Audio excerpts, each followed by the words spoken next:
Hello everyone, this is Jyoti here. इस video में हम बात करेंगे वेदांता लिमिटेड के बारे में। तो जैसा कि हम जानते हैं कि वेदांता लिमिटेड ने डीमर्जर की अनाउंसमेंट की थी और अब फाइनली इस डीमर्जर की रिकॉर्ड डेट कंपनी ने अनाउंस कर दी है। तो 20 अप्रैल को कंपनी ने अपने डीमर्जर को फाइनलाइज किया है और फर्स्ट में इसकी रिकॉर्ड डेट रखी है, जहाँ पे ये कंपनी 5 डिफरेंट कंपनीज में स्प्लिट होकर एक्सचेंज पे सेपरेटली लिस्ट होंगी। तो इस वीडियो में हम इस डीमर्जर से रिलेटेड सभी डिटेल्स की बात करेंगे, साथ ही कंपनी फाइनेंशियली कैसी है, लॉन्ग टर्म और शॉर्ट टर्म के पॉइंट ऑफ व्यू से यहाँ पे क्या व्यूज़ हैं, इन सभी चीज़ों के बारे में डिटेल में बात करेंगे। तो अगर आपके पास ये स्टॉक है तो आपको यहाँ से काफ़ी इन्फॉर्मेशन मिल सकती है और कहीं लेने का भी सोच रहे थे तो भी आपको इस वीडियो में काफ़ी कुछ समझ आएगा। सबसे पहले हम इस डीमर्जर की बात कर लेते हैं। तो जैसा मैंने आपको बताया कि अब ये कंपनी 5 डिफरेंट कंपनीज में सेपरेटली एक्सचेंज पे लिस्ट होगी। तो सबसे पहले कंपनी जो इनकी रहेगी वो है वेदांता लिमिटेड, जो इनकी मेन कंपनी है, जो ऑलरेडी है वो कंटिन्यू रहेगी, जहाँ पे इनका बेस मेटल का बिजनेस रहेगा। दूसरी जो कंपनी होगी वो वेदांता एल्यूमिनियम मेटल लिमिटेड, जहाँ पे इनका एल्यूमिनियम बिजनेस जो सेपरेट हो जाएगा। तीसरा रहेगा तलवंडी सोवो पावर लिमिटेड, जहाँ पे इनका पावर बिजनेस जाएगा। चौथा रहेगा मालको एनर्जी लिमिटेड, जहाँ पे इनका एनर्जी बिजनेस होगा। और लास्ट में रहेगा इनका Vedanta iron and steel limited, जिसके अंदर iron and steel business separate होगा। तो इस तरीके से वेदांता लिमिटेड अब 5 सेपरेट कंपनी बन जाएगी। एक्सचेंज पे ये पांचों ही सेपरेटली आपको ट्रेड करते हुए दिखेगी। तो यहाँ पे अब इन्वेस्टर्स को क्या मिलेगा इस डीमर्जर से? तो इन्वेस्टर्स को जिनके पास वेदांता के शेयर्स थे उनको अलग अलग सभी कंपनीज में एक एक शेयर मिल जाएंगे। मींस वेदांता का, मैंने आपको बोला वेदांता लिमिटेड जो इनकी बेस मेटल की कंपनी है वो तो एज इट इज़ कंटिन्यू रहेगी, तो उसमें तो एक शेयर रहेगा ही, और बाकी की जो 4 कंपनीज हैं उनके भी एक एक शेयर्स उनको मिल जाएंगे। तो एक शेयर पहले से उनके पास रहेगा, 4 और शेयर्स मिल जाएंगे, तो टोटल उनके पास 5 शेयर हो जाएंगे। मीन्स पाँचों ही कंपनी में उनको एक एक शेयर मिल जाएगा। तो इस तरीके से इस डीमर्जर से जो इन्वेस्टर्स हैं उनको फ़ायदा मिलने वाला है। नाउ द मेन क्वेश्चन, अब कंपनी डीमर्जर कर क्यों रही है? तो पहला रीज़न है टू अनलॉक वैल्यू। तो जब कंपनी 5 सेपरेट एंटिटीज़ में एक्सचेंज पे लिस्ट होंगी तो हर एक बिजनेस की सेपरेटली वैल्यूएशन अनलॉक होगी। तो जहाँ पे अभी तक इनका रेवेन्यू और प्रॉफिट सबका कंबाइन आ रहा था, जब सेपरेट बिजनेस हो जाएंगे तो सबकी वैल्यूएशन सेपरेटली अनलॉक होगी। दूसरा है फोकस मिलेगा, हर बिजनेस को अलग अलग मैनेजमेंट मिलेगा और अलग अलग फोकस होगा, जिसकी वजह से कंपनीज और अच्छा परफॉर्म करेंगी। तीसरा है इन्वेस्टर्स को अट्रैक्ट करने के लिए। तो कई इन्वेस्टर्स जो पर्टिकुलर सेक्टर्स को चूज़ करना चाहते हैं या किसी स्पेसिफिक सेक्टर में पैसा लगाना चाहते हैं तो वो यहाँ पे अब अट्रैक्ट होंगे।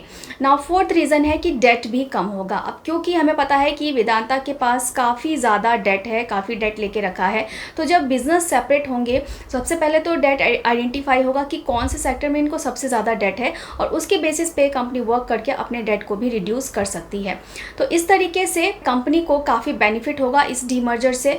और यहाँ पे अब हम देख लेते हैं कि इन्वेस्टर्स के पॉइंट ऑफ व्यू से ये डीमर्जर कितना पॉजिटिव है और कितना इसमें रिस्क है। तो पहले अगर पॉजिटिव्स की बात करें तो यहाँ पे जब हिडन वैल्यू अनलॉक होगी तो इन्वेस्टर्स को एग्जैक्टली पता चलेगा, यहाँ पे ट्रांसपेरेंसी आएगी कि कौन से बिजनेस से कितना प्रॉफिट आता है और किस में कितना रेवेन्यू आता है, जिससे इन्वेस्टर ईजिली डिसाइड कर पाएंगे कि कौन सा स्टॉक उनको पिक करना है।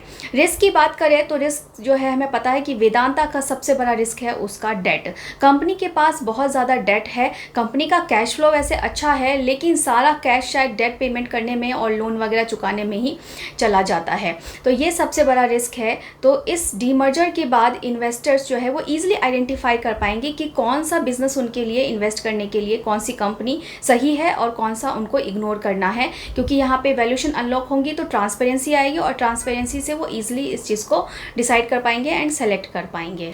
नाउ बात कर लेते हैं कंपनी के फाइनेंशियल्स एंड करंट सिचुएशन की। तो इस न्यूज़ के आने के बाद ही ऑलरेडी ये स्टॉक पॉजिटिव परफॉर्म कर रहा है एंड 4 to 5% तक ऊपर भी गया है। इसका मार्केट कैप 2.63 लाख करोड़ का है। इनके रिसेंट क्वार्टर का रिजल्ट भी आया है, जिसमें इनका profit growth 7,800 crore rupees record हुआ है, जो ईयर ऑन ईयर बेसिस पे 60% से इंक्रीज हुआ है। इट मीन्स कंपनी की जो प्रॉफिट ग्रोथ है वो काफ़ी अच्छी है, इनकी अर्निंग काफ़ी बढ़िया है। लेकिन दूसरी तरफ कंपनी ने बहुत ज़्यादा डेट लेके रखा हुआ है। इनका डेप्ट इक्विटी रेशो 2.12 का है। अगर डेप्ट इक्विटी 1 से ज़्यादा होता है तो वही कंसर्न की बात होती है। तो इतना ज़्यादा डेट होने की वजह से यहाँ पे कंपनी का जो कैश फ्लो है वो यूज़ हो जाता है। तो वैसे कंपनी का कैश फ्लो काफ़ी अच्छा है, लेकिन उसे कंपनी को वाइजली मैनेज करने की ज़रूरत है अपने डेट को मैनेज करने के लिए। तो इन शॉर्ट में कंपनी के पास पैसा तो काफ़ी अच्छा है, बिजनेस स्ट्रॉन्ग है, प्रॉफिटेबिलिटी अच्छी है, लेकिन सारा पैसा इनका यूज़ हो जाता है इंटरेस्ट पे करने में, डेट चुकाने में, लोन चुकाने में। तो यहाँ पे कंपनी को अपने कैश फ्लो को वाइजली मैनेज करने की ज़रूरत है। तो यहाँ पे कंपनी के पास पैसा आता है लेकिन बचता नहीं है। दूसरा, ये कंपनी डिविडेंड भी पे करती है, तो ऐसे इन्वेस्टर्स जो डिविडेंड को एज ए इनकम लेते हैं उनके लिए तो ये अच्छी बात है, लेकिन कंपनी के लिए कंसर्न की बात है क्योंकि ऑलरेडी कंपनी के पास काफ़ी डेट है। नाउ हम यहाँ पे फाइनल टेक अवे लेते हैं। तो ये एक मेजर कॉर्पोरेट रिस्ट्रक्चरिंग है। तो शॉर्ट टर्म में यहाँ वोलेटिलिटी देखने को मिल सकती है और लॉन्ग टर्म की ग्रोथ इनकी डिपेंड करेगी डिफरेंट कंपनीज कैसे जो है एग्जीक्यूशन करती हैं। तो फाइनल हम इसमें अगर देखें तो शॉर्ट टर्म में ये काफ़ी अट्रैक्टिव लग रहा है बिकॉज ऑफ इनका जो रिसेंट क्वार्टर का जो प्रॉफिट आया है वो, और दूसरा डीमर्जर। तो इन चीज़ों की वजह से शॉर्ट टर्म में ये स्टॉक काफ़ी अट्रैक्टिव लग रहा है, लेकिन लॉन्ग टर्म में हमें ध्यान रखना है कि कंपनी के पास काफ़ी ज़्यादा डेट है, उसके ऊपर से कंपनी डिविडेंड भी देती है। उसके बाद ये जो स्टॉक है ये साइक्लिक स्टॉक है, तो एक साइकिल में ऊपर आता है, एक साइकिल में नीचे आता है। तो इन सब चीज़ों को ध्यान रख के ही हमें डिसाइड करना है कि लॉन्ग टर्म के पॉइंट ऑफ व्यू से हमें ये स्टॉक सूट करता है या नहीं। तो मेरे हिसाब से ये एक हाई रिस्क हाई रिवॉर्ड देने वाला बेट है। तो आप भी अपनी एनालिसिस लगा के ही किसी स्टॉक में इन्वेस्ट करें। वैसे इस वीडियो से आई थिंक कि आपको काफ़ी इन्फॉर्मेशन मिल गई होगी कि आप कुछ डिसाइड कर पाएँ। और अगर आप खुद भी किसी स्टॉक पे अपनी एनालिसिस लगाना सीखना चाहते हैं तो आप क्लासेस कर सकते हैं, जिसकी डिटेल्स आपको डिस्क्रिप्शन बॉक्स में मिल जाएंगी, या फिर इस नंबर पे आप कांटेक्ट भी कर सकते हैं। इसके अलावा आप म्यूचुअल फंड रिलेटेड भी कोई गाइडेंस चाहते हैं तो उसके लिए भी आप हमें कांटेक्ट कर सकते हैं। तो इस वीडियो में अगर आपको एक कुछ भी जेन्युइन इन्फॉर्मेशन मिली हो तो वीडियो को लाइक कीजिए और ऐसे वीडियोज़ के लिए चैनल को सब्सक्राइब करके ज़रूर रख लीजिए। Thank you.